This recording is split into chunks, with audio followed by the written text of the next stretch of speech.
Okay, before the break, we looked at, hey, what's ultimately going to be two of the most important data structures. There's lots and lots and lots and lots of. They're very confusing at this point. It's hard to see where we need them, and when we do things that fit in the time constraints of our classroom, it's hard to justify them on things that fit in time constraints of the classroom. It often confuses people at first. In the long run, it'll eventually make sense. This is one of those points that I just kind of have to. Hopefully, you trust me on that. Eventually, it'll make sense and start to become intuitive. But it's back to that thing y'all have probably seen in job postings already. 5 years experience required, 10 years experience required, things like that. That is a big one. Developing an intuition on when to use a hash table versus binary tree. And understanding why you would want to do that. That's the sort of thing that happens in that 5 or 10 years of experience between junior developer and senior developer as you move up the chain and get more experience. Kind of like talking, right? English is a language. Programming languages are obviously a language. It's right there in the name. And a 3-year-old can tell you about their favorite movie, but a 13-year-old can do a much better job telling you about their favorite movie, right? It kind of follows that analogy. We have some other ones. Next one I want to look at is a heap. So a heap is a binary search tree. It's okay if I use the acronym of the very last thing we saw. So a binary search tree modified.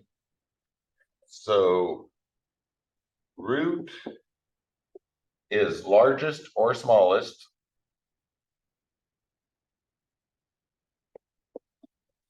So we start by making a binary search tree, and then we go through probably in order to figure out what our smallest or largest nut is, right? We do in order traversal, then our first element's the smallest and our last element's the largest. So we swap that out with whatever the root is. No empty branches. So it's a binary search tree. So it is binary. We put 2 branches off of every node, no matter what. Null is a data type. So is void. We don't really see that at this class. When you get to the mobile development course, those who are taking that, you will, when you get to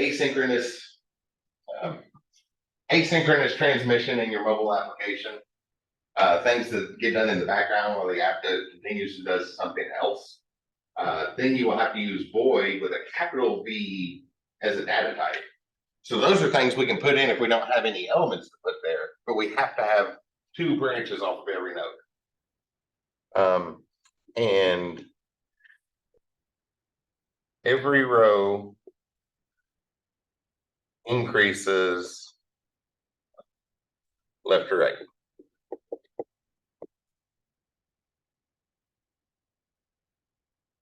Row is probably not the best word to use there. Let me draw a tree.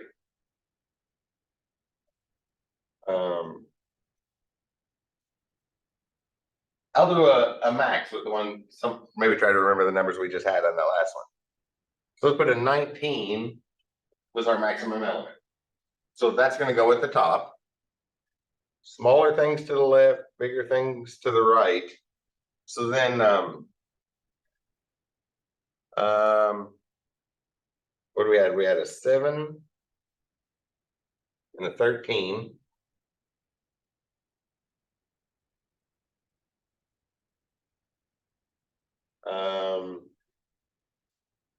A 2,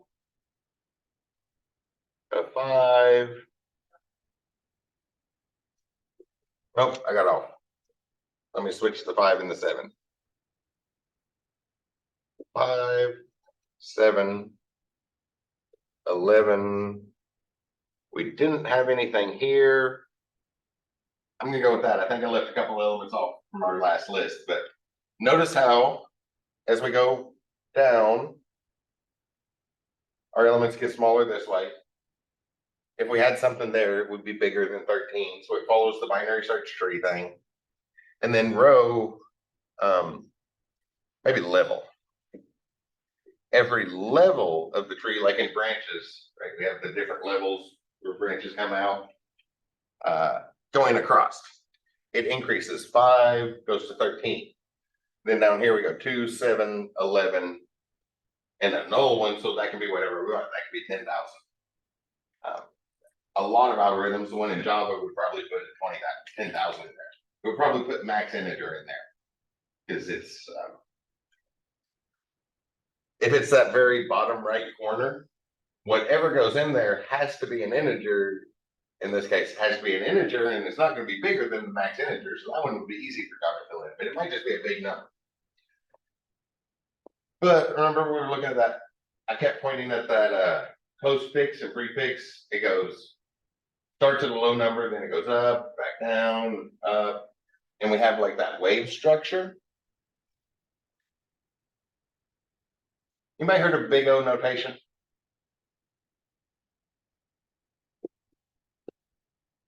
This is a very important thing. Big O, when we write it in math notation, it's usually got a big curly thing here. Big O is a measure. We measure the decrease in efficiency as input increases.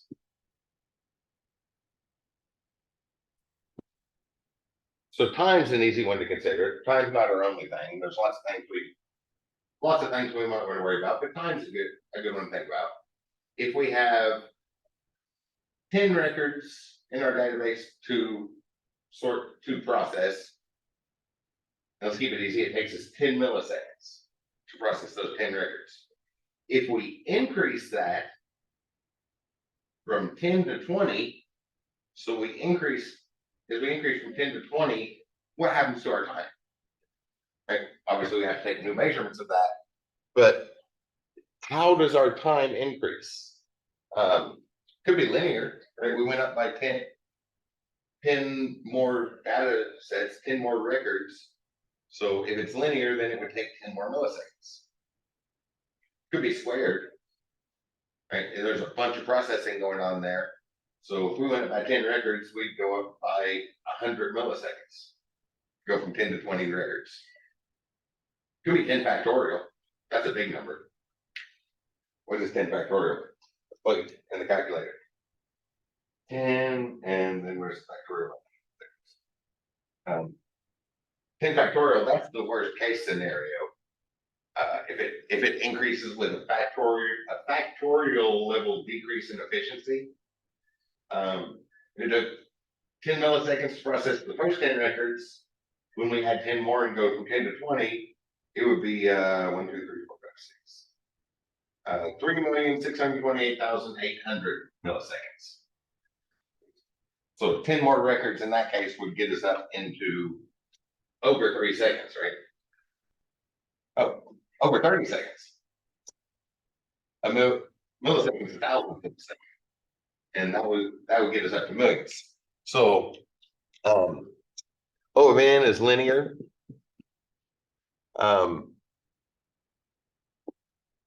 O of like n squared, as we give it more inputs, what happens to whatever we're measuring? Think about the time. How much longer does it take? We go from 10 to 20, 10 more records, does it go up by 10 squared? 100 more milliseconds to do 10 more. O of square root of n, that's going to be a lot smaller, right? Square root of n is getting smaller than n. So as we add more things, maybe most of our processing is elsewhere in the software. So adding 10 more only takes us up to 13 or 14 milliseconds.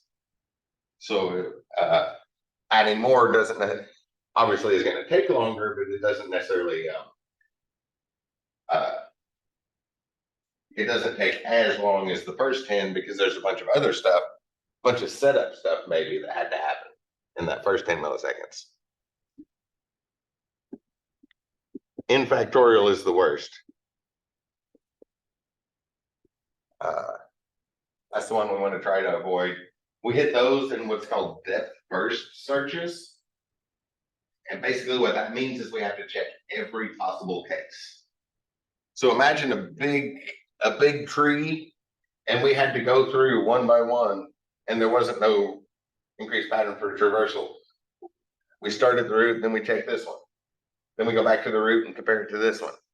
Go back to the root, compare it to this one, and we have to check every single possible case. That's called depth first. And what we usually want to avoid. The absolute best is O of 1. It's a constant. It doesn't matter how many inputs we have. We don't lose efficiency. A heap does that. It does not get worse as our binary search tree grows. They're kind of difficult to make. It's definitely one that you, if it ever comes up, you're going to spend a lot of time weighing on whether it's worth the many hours it's going to take to code, or possibly many hours it's going to take to code, and then the many weeks it's going to take to debug it after that. Definitely worth weighing it out, but it's we don't lose efficiency. Remember how I made a big deal about those ups and downs? A heap is the type of binary tree that allows us to jump between the waves. Once we see that pattern, once we see how big this is, or this, it wouldn't matter. We see how big this one is, we can immediately jump to any spot in that tree. We can figure, once we see the first part of the pattern, we can jump. We know exactly which element in the tree we want. Worst case, we might have to look at 2 spots in the pattern. If we look here and then here, we know for absolute certainty. We look once, we're pretty sure we're exactly where we need to jump. So it's not like, hopefully that makes sense. Does that make sense to everybody? We look here and then we know we'll jump. We just have to jump to this element in the tree in order to grab the one we want. If we want 11, we look here, jump to 11. If we want 13, we look here, jump right to the 13. If there was a third row down here and it was like a 375 down here in the 4th row, 4th level of the tree, we look here. That's a long way from the ones we're looking at. So in that case, we would look a second time and then we jump right to it. That's what a heap is, a special type of binary tree, and we adjust the order it goes. But it's still smaller things to the left, bigger things to the right, and then we swap out the root and make any fine-tuned adjustments as we go across go across the levels. So not the easiest thing to code, but with big O notation, big O, the decrease in efficiency as input increases in the worst case scenario.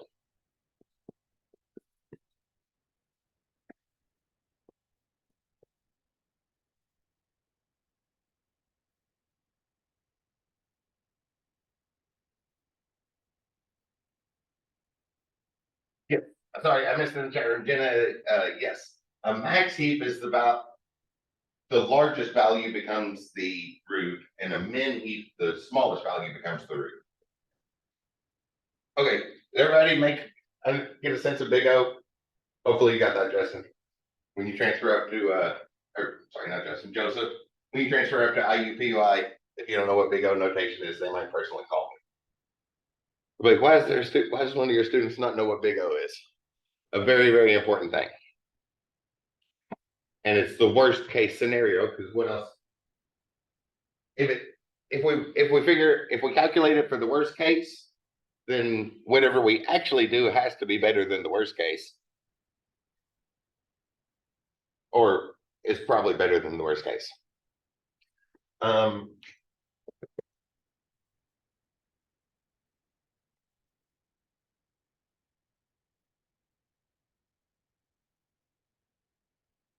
We try to like legibly. Also graphs. A graph is a specifically detailed connections. Specific details between nodes. Find a programmer.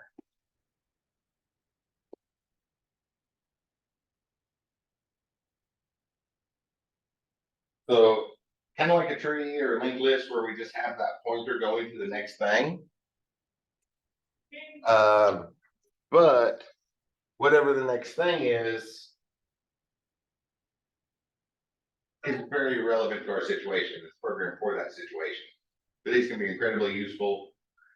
These are one of our big NoSQL types of databases. The non-relational databases are set up as graphs. So I'm going to use that for an example because numbers don't fit very well in a graph. So picture social media, right? Everybody's okay with relational databases. That nice organized table. Everybody filled out the same form, so we were able to fill in every column on our table, and we know the same data about everybody. But if we look at social media, maybe we have somebody named Mike, and we know a few things about Mike, like who he went to school with. And this guy Mike went to school with somebody named Sally. I'm just making up names here. Sally's married to Dave, who has a size 12 shoe. And a size 12 shoe connects to somebody else. Somebody named Jason also wears a size 12 shoe, and it's those random connections. We can't have it as clean as like left and right, smaller, greater. We have to look at the data, figure out what connection we have, and define that. And maybe Mike also knows Dave because they work together. And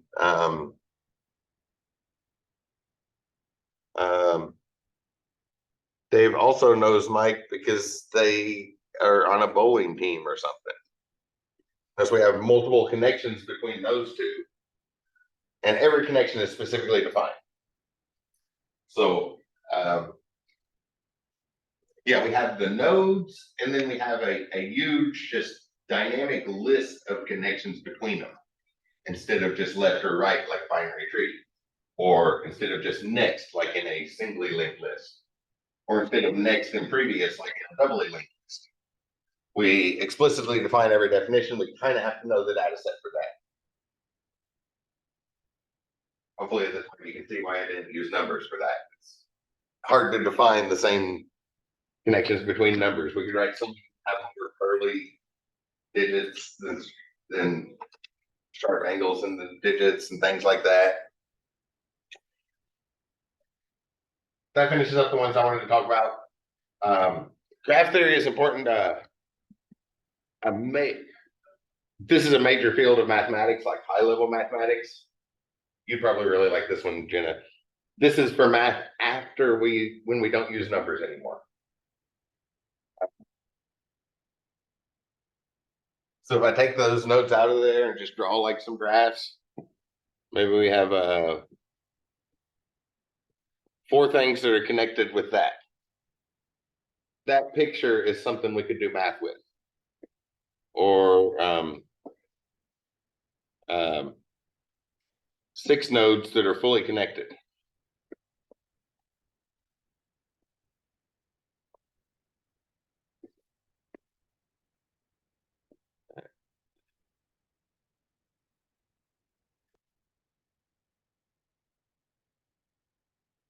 There. And that should be connected to every, yeah. So if we had 6 nodes that are fully connected, This is something we could do math with instead of numbers. Numbers make it confusing. This one came easily to you. You've already discovered that. Yes, so math isn't necessarily about numbers, but that's all people see until they get up to like 400 level math classes. Something I could demo it with. What I actually focus my studies on, this will work. If we have like a rope, I just have a mouse table here on the desk. If we have a rope, there's different things we could do it. We could twist it this way, right? We have a loop of rope, we could twist it that way.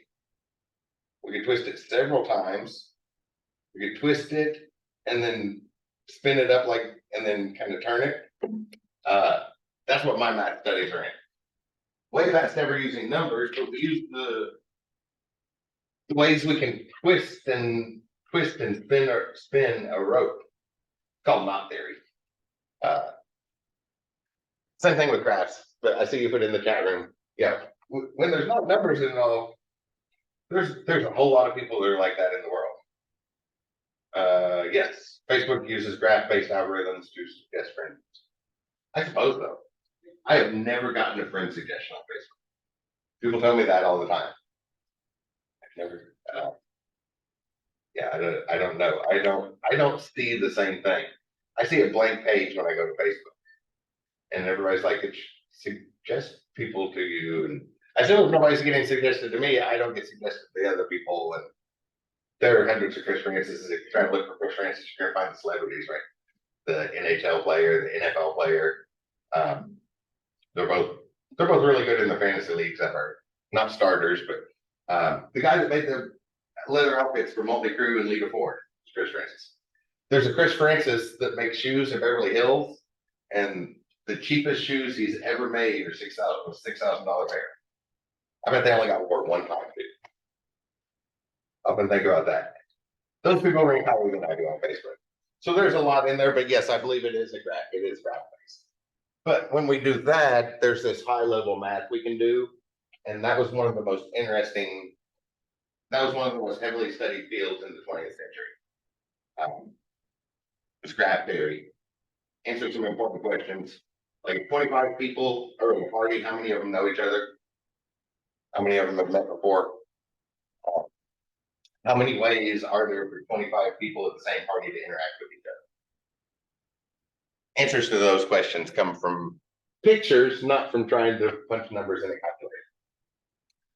But that's a side step. That's the, yeah. For those who say they don't like math, they're always struggling with math. Math isn't about the numbers. Math is about the problem solving. So what we're doing in here, software development. If you're doing good in this program, if you made it to a 200 level programming course, you can't say you're bad at math. If you're doing really, really well in this course, you definitely can't just say you're bad at math, because math is about the problem solving. It's the math class and that rigid structure that they deliver in such a dry, boring format. That's part of the reason I wanted to be a math teacher, because I had some ideas to make that more exciting. But I really like programming. I have fun doing this. Y'all enjoy programming? By the way, I can ask that question. Everybody answer that. See, I had none in here. Y'all on Zoom call, do you enjoy programming? Do you like what you're doing with it?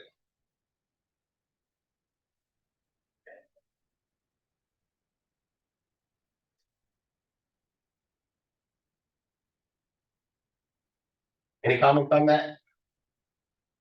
Can you still hear me? 50-50. So yes, 50-50. Sometimes it's like that.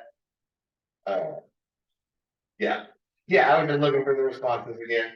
I'm gonna start doing that, just the interaction, making sure, right? When you're doing things remote, it's too easy to do something else.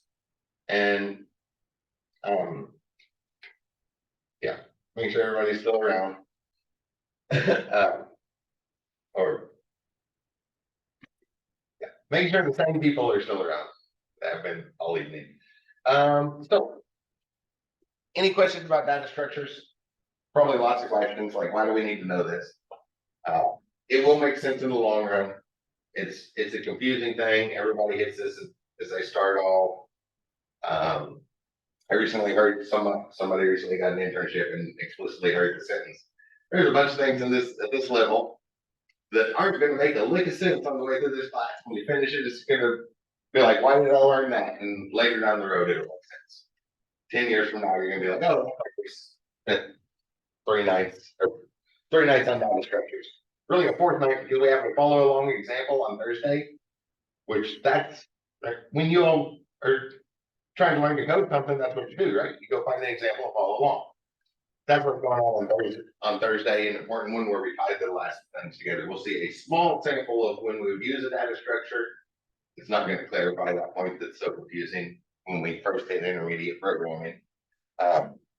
You're still going to have the same questions, but you'll see how to use it. You'll see how it applies, and how the stuff from the last 3 weeks tie together. I think. Yeah. The homework assignment where we did that one little piece separately.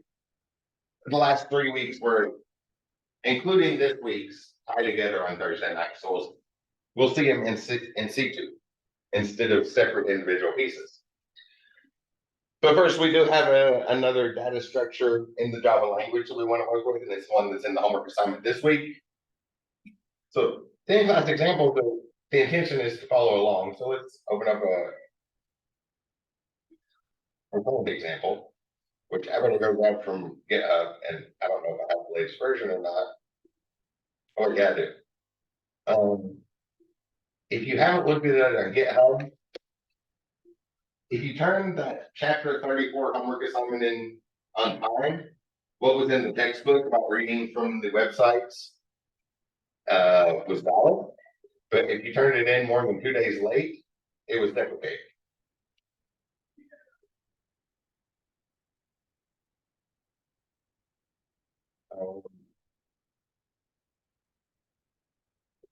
Oh, and remember when we split things up. This one was a bad example, but the main method has to be there. So what we did in class here is kind of bad. Remember, always ask yourself one question when you write your main method. If there is more than one line in your main method, ask yourself really, really hard, what is this doing here? Our main method should have one line, and that's what initializes all the other classes where we organized our code and put our stuff together. This can be transferred to any other setting, right? We can take all those classes and transfer them right over to a web app, especially if it only takes one line to initialize. Move them to a Spring Boot app. Compiling them from the C++ start point. There's lots of different places we could run those classes. If the main method has more than one line that starts that, you want to ask yourself, why is this here? And where can I move this instead? Because the main method has to be there, so we want to get out of the main method as quickly as possible and into our own code where we have control. So this is about form of that. But so we have that main method. What is this? What's that? Same database connector, that didn't change at all. I don't know. I'll retrieve that. So unlike the one in class, we have to read from a file, which came as a URL, which your textbook, we have this URL type of data, and we set that equal to a new URL packet constructor. That was deprecated on September 24th of this year. So if you type that in NetBeans now, you're getting a line through it. If you run updates, I keep hitting the close update thing because I don't want those updates to go through until we're finished with this class. Except maybe next Tuesday when we take preview of what's in Java 24. I don't want those updates to go through, so I keep canceling them. But yours should draw a strike through text on that. And the new way to do it is this. Instead of a uniform resource locator, we use the uniform resource identifier to create the URL. So there are no more URL constructors. Does that terminology make sense? It's a little more complicated than what we've seen in this class, but think of it as URL is now abstract. So we can't initialize a URL. And hopefully that sentence makes sense. We want to use an identifier to create our locator. Use an identifier to create our locator, and that's to uniquely create our locator. And hopefully that makes sense as far as what we're doing. But it's just that line is the new way to read from URLs. Otherwise, we saw we at least pointed at buffers, pulling from input streams, pulling from a URL, like that nesting of different types of things to put a screen together. We looked at it quickly. We didn't do much of it. And then we just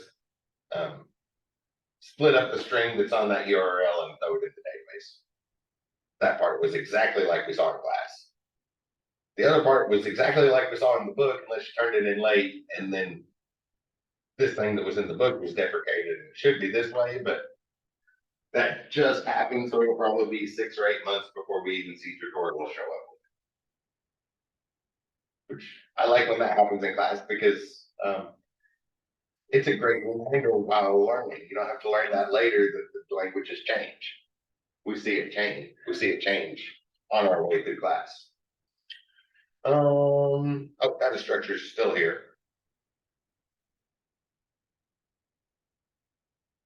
Is this the one I want?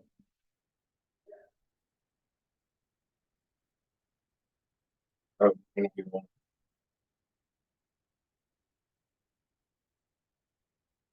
does anybody see how I can throw a letter in here and know that is not the one I want? For one letter, that's obviously a typo. It doesn't mean anything. I planned on erasing it the whole time, but that's enough to tell it's not the one I want. Anybody know how I can tell it from one letter? There's a hint on this one. There's data structures, but on that one I just opened, it says data structures main branch. Open this source code back now. If I throw one letter in here,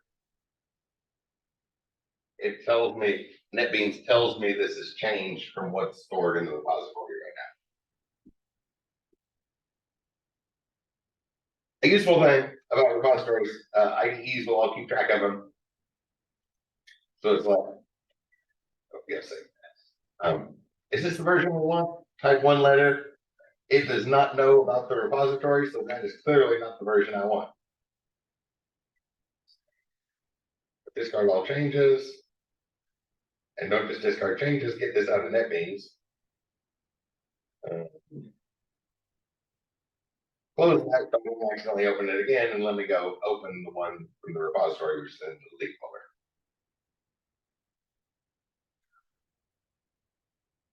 Same name, and hard to tell any differences here.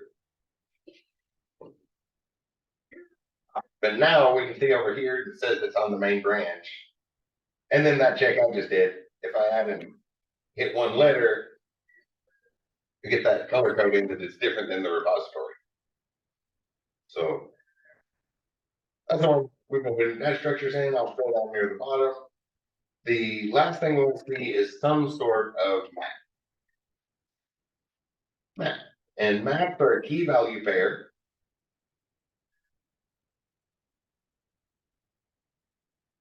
I almost never put map on this side.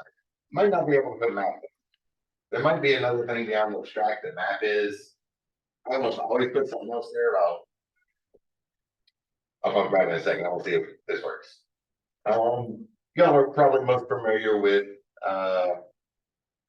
dictionaries, right? In Python, strings for our indexes. That's what it usually ends up being. We can use any object we want, right? We have those records over in that database. We can make a record our key. We can make an integer our key. We can make a double our key. String probably makes the most sense, so that's what goes up most often. I'm just gonna do another string because I'm thinking European capitals. That seems like a good example. We'll make a map of European capitals where the key is the country and the value is the capital city. That seems straightforward, right? That makes sense for our example. And once again, if we try to make it a map, out and import map, we get this message. Oh,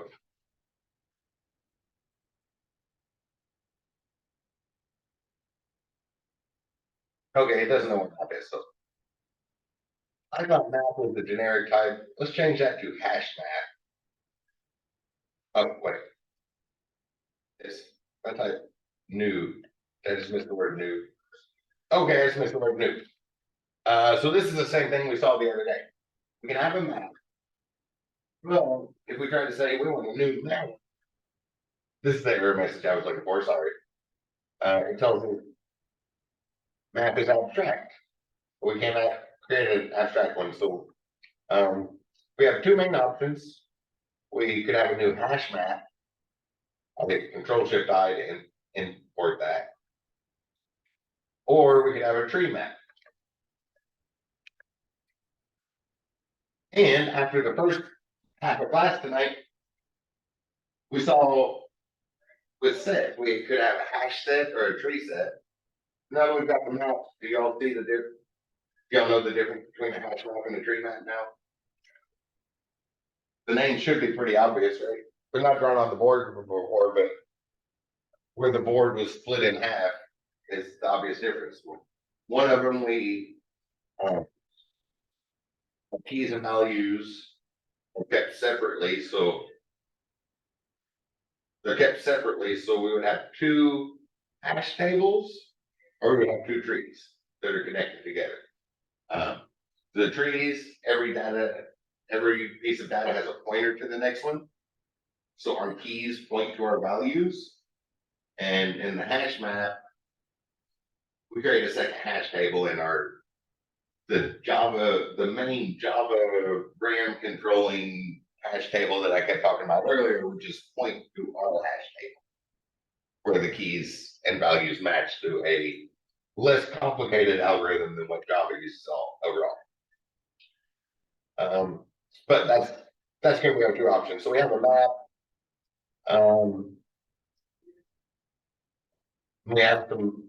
We need to add stuff to it. So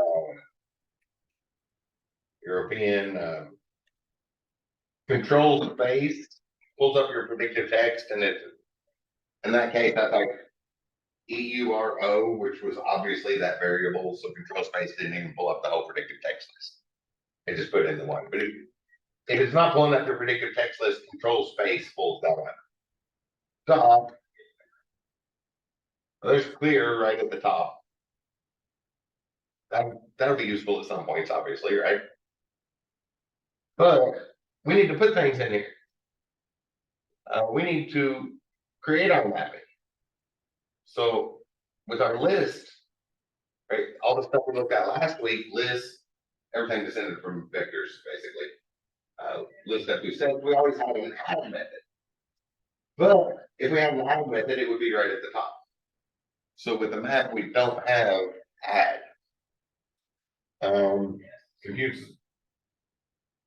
Do some stuff with it, and that by function, we put a callback in there. So our key refers to a method without the parentheses. I believe everybody has probably seen that by now, right? If we put the parentheses on it, then we have a set of instructions that run. If we leave the set of the parentheses off, we have a variable that holds instructions. So a callback is when we ask for it now, the method now without the parentheses, and we'll run it later. Contains key, contains value. Obviously, that's how we search through our map. You'll want to play with those as you do stuff. Entry set for each. We have the is empty, that's useful. We can set a key independently, but hopefully seeing key set, it's obvious that we also have value set. But we should be able to put them together, and here's where we put them together. Instead of adding things, we put things on the map. So European capitals dot put England. England is London, I think. I'm pretty sure I'm not. Get rid of that predictive stuff. I don't know what predictive was doing there. Whenever that red box shows up, I usually try to escape out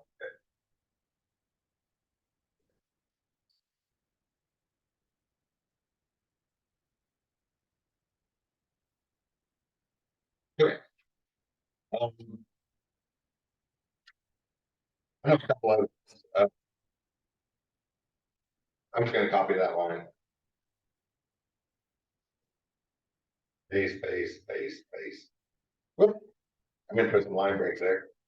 Hit enter there, enter there. Okay. Germany is Berlin. Got Hungary is Budapest, I think.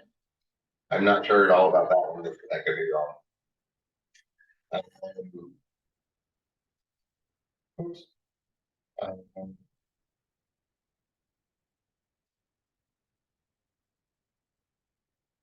okay. I don't know if there are any European capitals. Just the big ones. Italy is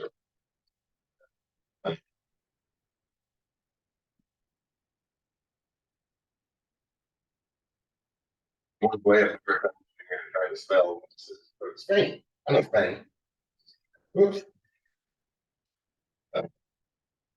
Spain is Madrid. And there's our key value pairs, right? It makes sense what we're indexing it with. We want the capital city, so we can use the country to use the country name to find the capital city name.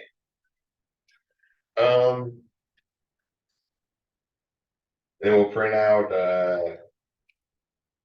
European countries. I'll hit Control Enter dot get, and notice that in our get method, the one that you hopefully already realized was there, we get by the key. So if we get the capital of Hungary, which I'm not sure if I remember that correctly or not. Yeah, I guess I can. Oh, I forgot Vegas. What was that? Probably could have put that. As a line breaks and then a label to say we are now in this section level. We can find it. And now I'll move this output down. Actually, that's probably better because I like the output down at the bottom, but if it was down at the bottom, we would be able to see the whole thing. So you can see it by asking for the country, we get the name. Maybe instead of we'll create we'll print out a message. What country do you want to know the capital? Right. And I don't like line breaks on my prompt, so I'll take that off. I like to type right next to the prompt. I don't know when I guess we need a scanner. We need that. Keyword is a new scanner. With system done.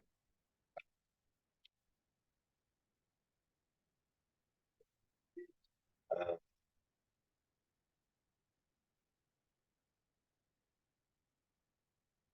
request is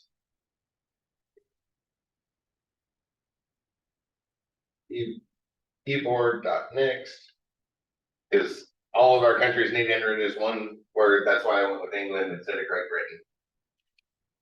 Because spaces would obviously kind of change what how the scanner reacts. Y'all have seen that. And then we can check,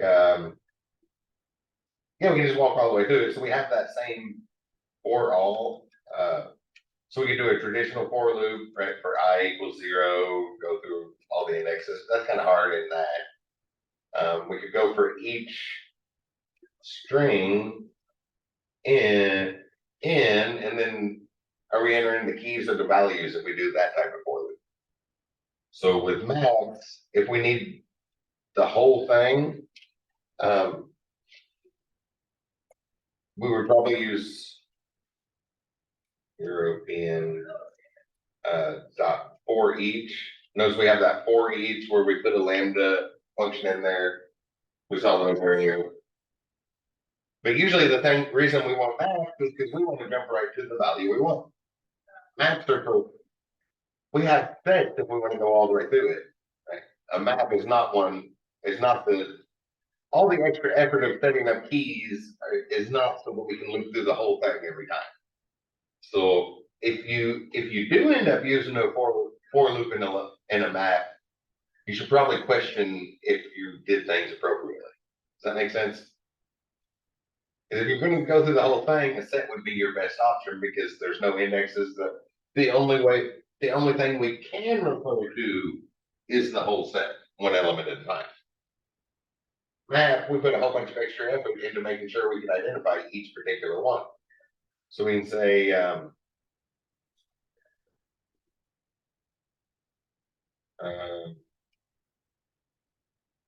here's one structure, right?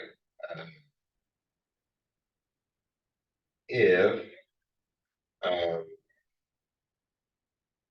European control space capitals dot contains keys or values. Which one do we want here? Everybody's still paying attention. I know it's getting late. It's like this selection structure isn't it for tonight. Do we want contains key or contains value? You said this one, right? Mm-hmm. Yeah, because we're going to ask them what country, and the countries are the keys. If it contains that as a key,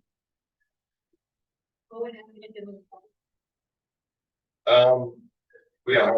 So if they enter Germany, Germany's not a value. If they enter Berlin, we could get the key. It does go both ways too, right? We have contains key or contains value. The keys give us the values, and it's not as efficient. It's a lot slower as far as a computer, but we're talking slower computer speeds. It's milliseconds, right? So it's a lot slower, but the value can also give us the key if we use those getters and setters. But it's intended to be the key gives us the value, but they're connected. So if we have the value, we can also get the key.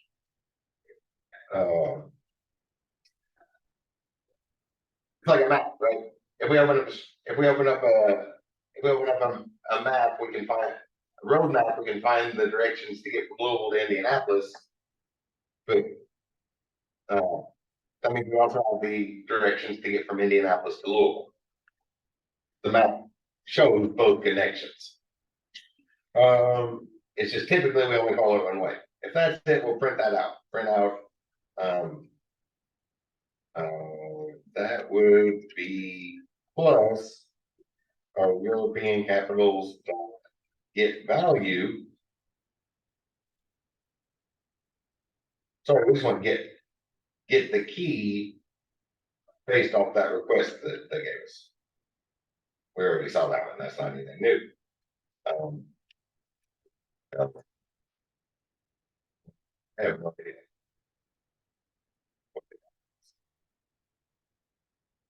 I just don't talk about them in the chat room. Am I not giving enough time to type in the chat room? Okay, yes. Yeah, I got to work on that. That's probably going to take some practicing. Yeah, the answer was typed in the chat room. That's the three letters in the answer. I didn't give enough time to type it in the chat room. I got to work on that. That's why policy changes take changing policies is slow. Any questions about that? That was in your homework this week. It's fairly straightforward. Shouldn't give you much trouble. But yeah, like I asked that question and then apparently didn't give Jenna enough time to type the answer in the chat room. So I got to work on that. Policy changes are slow.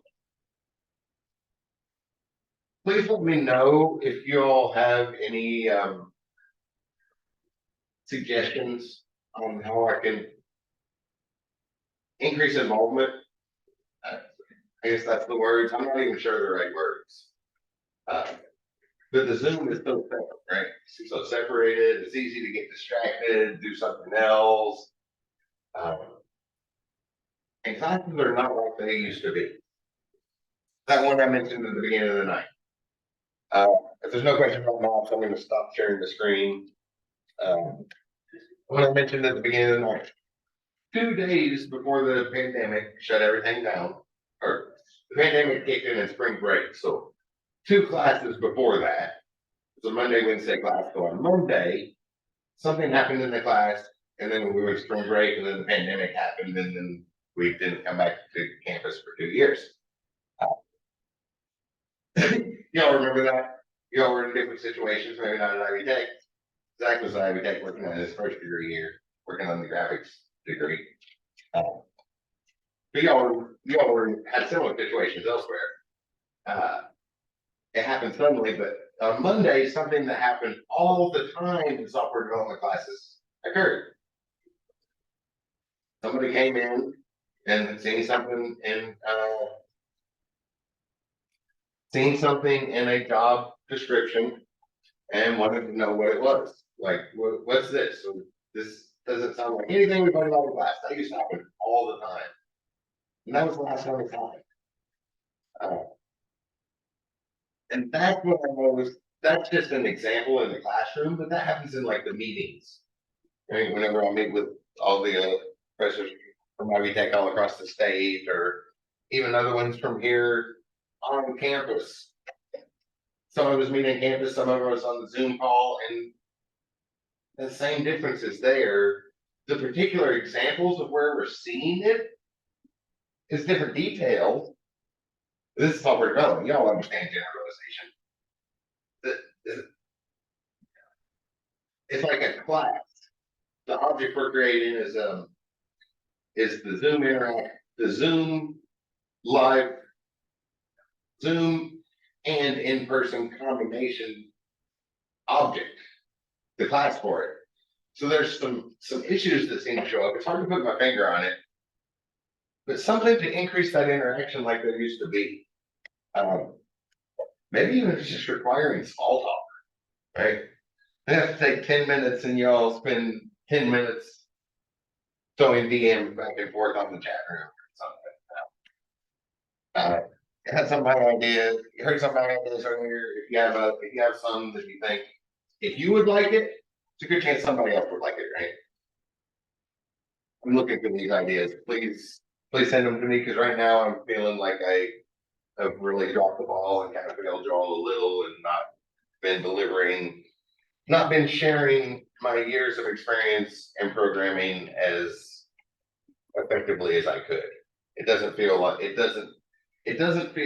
ever gotten back to what it was before the pandemic. So please share ideas if you have some. I have a long list. I'm going to keep brainstorming it for a while. It's going to be a policy change in all my classes, so it's going to be a slow thing coming. I announced it suddenly the other day, but it has been a long time coming. It's very rare. Actually, that example I talked about earlier, I think was the only time I changed a policy over one person. When I started putting the class examples on GitHub and he wanted the points and he didn't have them. And then he downloaded the one from GitHub and sent them right back to me. It's like that missed the entire point of it. So that's the only time there's ever been a policy changed over just one person. But I really like that person, so I wouldn't mind getting back to it. Took a small break and discuss what we are currently discussing or something previously, bringing up your example. Okay, so Like a small talk every time. yeah, that makes sense. So feel free to share them. Email them to me. I'll copy what's in the chat room tonight to a document, and I have Google Docs and notes and organized notes and mental notes and things written down, scribbled down. I'll start collecting them and try to improve how interesting class is. in many classes. I'm gonna make it boring at times. And please, if you're in the software development course, follow along the example. That's how we learn. That's why I do examples. I couldn't do pictures every night, but that's been kind of rare, right? We learn by writing the examples. So you want to follow along the examples, and I can definitely tell that hasn't been happening because nobody's asked any questions like, can you scroll back up to line 20? That's what was there or something. And I know that if you were following along, that would happen occasionally. Okay, so that was it for this evening. Any questions? Could I stay after and ask you a question? Yes, yes. So, our scheduled block goes to 9:50, so I'm just sitting around until 9:50 waiting on questions. That was it for the plan material tonight. If you have any, stick around. I wish you all have a great night. I'll see you on Thursday. And we'll get into an example that ties the last 3 weeks together instead of separate pieces. We'll see you.